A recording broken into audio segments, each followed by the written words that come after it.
Today we're going to learn how those nice shiny metal keychains are made. This factory makes both promotional products as well as a lot of souvenirs for some of the biggest tourist destinations in the world. This is the mold making room where they start with blocks of metal and cut, drill, saw, and use CNC machines to create the mold cavities in the shape of the final product. Here is the molten metal being heated up. While it may be hard to see, the molten metal is bubbling under the scraps on the top.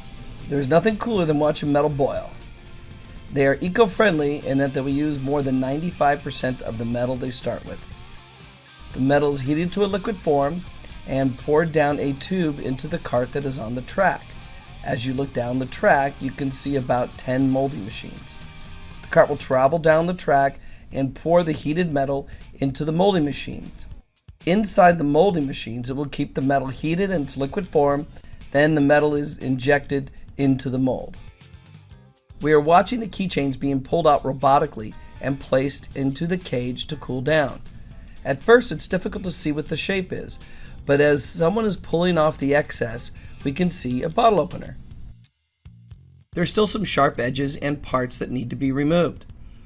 This machine is cutting off some of the sharp edges. They used to use a lot of grinding wheels with a variety of wire brushes and sandpaper, but that produces a lot of dust. So the newer method to use is polishing stones. These turquoise stones are special machine-made stones that are slowly polishing the keychains through friction. They are polished for several hours and then dumped into this metal bin where they use vibration to shake out the rocks through the small holes in the white screen. The stones are smaller than the keychains, so they fall through the holes and the keychains continue on, where they are sprayed with water and put through an oven to dry. What I like about this factory is the use of tracks and small vehicles to be more efficient, which is something I do not see very often. These stones are really heavy, so he cruises down in his cart to dump a fresh batch of stones in the polishing vat. After that, we can see the metal polished parts. From here, they go to the anodizing factory where they are plated with chrome metal that we see in the final product. China has been cracking down on pollution, closed down a lot of anodizing factories that were heavy polluters. I personally think this is a good thing, even though prices have gone up over the past few years.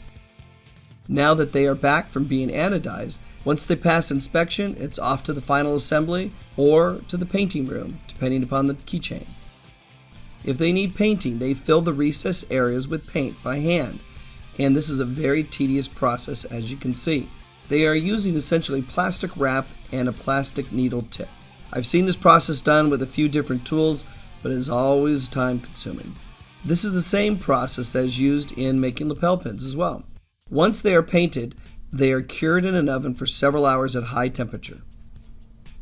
Next is the final assembly, where just as promised, it's significantly cleaner.